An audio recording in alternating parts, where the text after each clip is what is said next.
entonces comenzamos con armar la parte superior.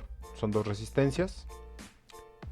Después aprovechamos para colocar de una vez la resistencia que va a tierra. Después ponemos los dos capacitores que van en la parte inferior.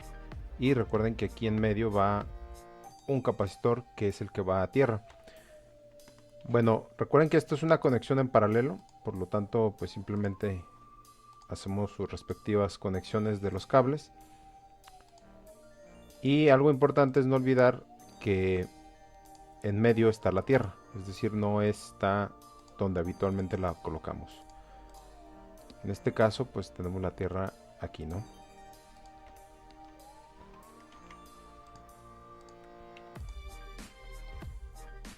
Bien, una vez colocados los elementos, bueno, pues recurrimos, bueno, más bien nos hace falta la fuente. Es una fuente de tensión de alterna. Hay que ponerle su respectiva tierra. Y bueno, lo conectamos aquí a la entrada.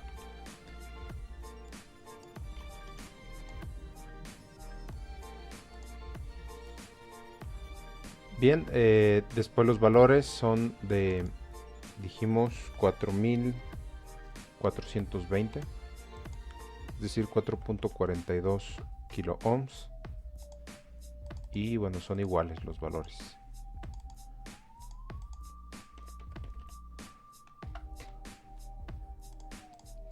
Y bueno, como es la mitad de ese valor, pues vamos a ponerle 2.2 kilo ohms aproximadamente. Y dijimos que estos eran de 100 nanofarads. Recuerden que Cooks respeta, o más bien exige, utilizar la nomenclatura apropiada, correcta, del sistema internacional de unidades. Entonces es sensible a mayúsculas y minúsculas, ¿no? Hay que ser cuidadosos con eso. Este capacitor de aquí, recuerden que es el doble del que determinamos al inicio. Entonces aquí es de 200 nanofarads. Bueno, entonces ya tenemos aquí los valores y el circuito. Solo falta poner entonces las mediciones. Las mediciones, recuerden que como vamos a sacar un diagrama de Bode, necesitamos conocer la entrada, el voltaje de entrada VI de la señal, y la salida VO. Bueno, como nos interesa el diagrama de Bode, pues lo que vamos a hacer es poner una simulación de AC. Y recuerden que es un tipo de simulación logarítmica. Recuerden que el diagrama de Bode es logarítmico. Vamos a iniciar en unos 10 Hz y vamos a terminar en unos 100 kHz para que se vea un poco amplio el plano. Aquí vamos a poner unos 200 valores y listo. Y por último sigue la ecuación. Recuerden que esto es para calcular la ganancia en decibeles. Entonces aquí tenemos ganancia en decibeles dado por el 20 por logaritmo base 10 de el absoluto entre el voltaje de salida, no olviden las extensiones .v, entre la entrada. Y listo. Bien, siguiente guardamos. Pongámosle notch pasivo. Y simulamos, ¿no? Recuerden que cuando le dan simular, que puede ser con este botón del engrane o presionando F2, lo que esperamos es que aparezca una ventana donde se va a ver el progreso del cálculo de la simulación e inmediatamente tiene que desaparecer y mandarnos a una pestaña en blanco. Si eso ocurre, quiere decir que todo está bien, como acaba de ocurrir. Entonces nos regresamos para trabajar en este mismo plano. Y bueno, simplemente agregamos nuestro plano cartesiano y agregamos la variable GDB. Y bueno, aquí está la respuesta, solo que hace falta cambiar la escala logarítmica en el eje X, ¿no? Vamos a propiedades, rejilla de eje X logarítmico. Y bueno, ahora sí, aquí tenemos la respuesta. ¿Qué esperamos que sea esta frecuencia central, la más baja, la de atenuación más baja? Pues esperamos que sea próxima a 360 Hz. Si observamos, estamos en 353. Esto debe de ser porque son pocas evaluaciones. Es decir, son pocos puntos de evaluación. Por ejemplo, son 200. Hay que ponerle, no sé, 1000 para que sean una variación más precisa. Y vean, ya incluso se ve un poco mejor. Y bueno, fíjense, tiene una atenuación de menos 60 decibeles. Y tenemos 361 Hz. Entonces, prácticamente esto es lo que observamos, ¿no? en la simulación. Ahora, una prueba que nada perdemos con hacerla es poner puntos de observación en el tiempo. Es decir, hay que observar el voltaje de entrada en función del tiempo y el voltaje de salida en función del tiempo. Para esto, recuerden que sí hay que modificar ya la frecuencia. Por ejemplo, trabajemos en esta región, que son 20, 30, pongámosle unos 50 Hz.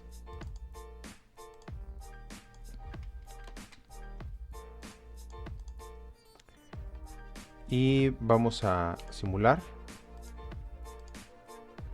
Perdón, me hace falta definir el tipo de simulación transitoria. Recuerden que es otro tipo de simulación, ¿no? Bueno, para uno de 50 Hz, pues sería 1 entre 50 para sacar el periodo. Nos está diciendo que es de 20 milisegundos. Vamos a ponerle unos 40 milisegundos.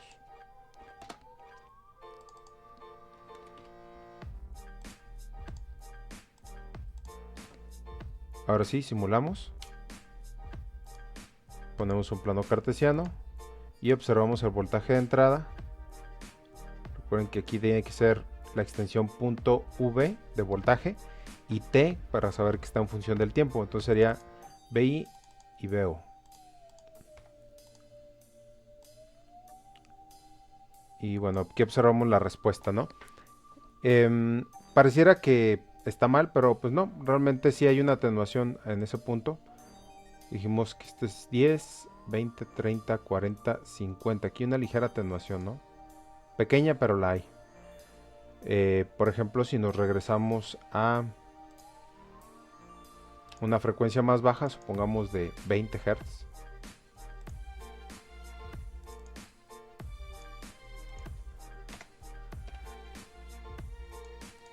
Pues lo que esperaríamos es que se modifique, ¿no?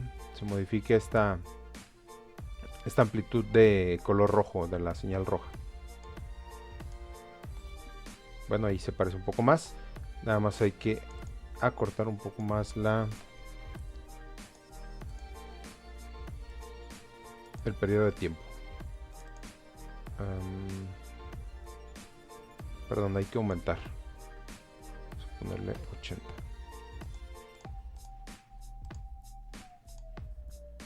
Bueno, ahí lo observamos.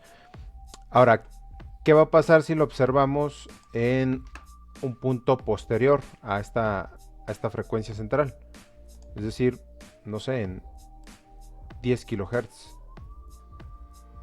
Pues vamos a ponerle en 10 kHz. Esperaríamos que se vea muy parecido a esto que tenemos aquí. Entonces aquí ponemos 10 kHz.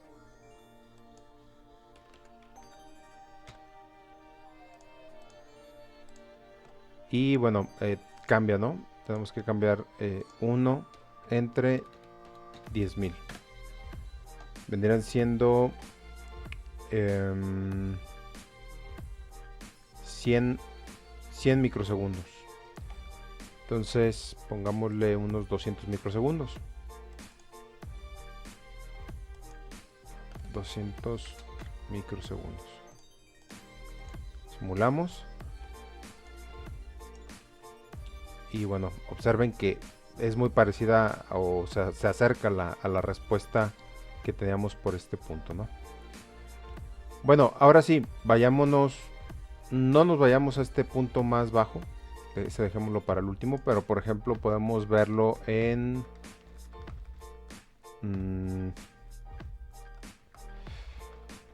aquí. Yo creo que es suficiente, es una atenuación bastante amplia. 750 podría ser, sí, 750. Entonces vamos viendo, sería 1 entre 750, nos da un periodo de 1.3 milisegundos. Esto sería, para ver dos periodos, sería aproximadamente unos 2 milisegundos. Bueno, pongámosle 3 para ver más de 2 ciclos completos. Aquí serían 3 milisegundos. Y no recordemos cambiar la frecuencia en este punto. 750 Hz. Bueno, antes de simular, lo que esperaríamos ver es que esté bastante atenuada la de color rojo. No al grado de que desaparezca, pero sí bastante atenuada respecto a la de entrada, que es la de color azul. Simulamos. Y bueno, fíjense que está por debajo de la mitad de lo que está la de entrada. ¿Sí? Bueno, entonces ahora sí, básicamente lo único que estamos viendo es que conforme nos acerquemos al centro, pues debe de ir disminuyendo esa señal roja hasta llegar exactamente a los 360 Hz, es decir, sobre la frecuencia central. Saquemos aquí el periodo, básicamente se va a duplicar, entonces 1 entre 360 son 2.7, 2.8, entonces sería aproximadamente 6 milisegundos para ver 2 ciclos aproximadamente. Y bueno, aquí yo sí esperaría que ya sea una línea recta, esto prácticamente no exista. Simulemos. Y bueno, aquí tenemos una, como es al inicio, es inmediatamente en los primeros instantes, podemos hacer algo, podemos comenzar o delimitar nuestra simulación a partir de los 4 milisegundos. Por ejemplo, de los 4 milisegundos a los 10 milisegundos. Y ahí está. Prácticamente queda eliminada esa señal. ¿Sí? Bueno, entonces con esto finalizamos lo del tema del filtro notch. Recuerden que es un filtro pasivo que se centra principalmente en eliminar una determinada frecuencia, que normalmente es un ruido predominante. Y bueno, en este caso utilicé 360 Hz al ser múltiplo de 60 Hz. Debido a que en la industria o en lugares donde se genere mucho ruido debido a armónicos, pues los múltiplos de 60 Hz tienden a ser ruidos que tienen una alta ganancia debido a la multiplicidad de veces que se puede producir por diferentes dispositivos, ¿no?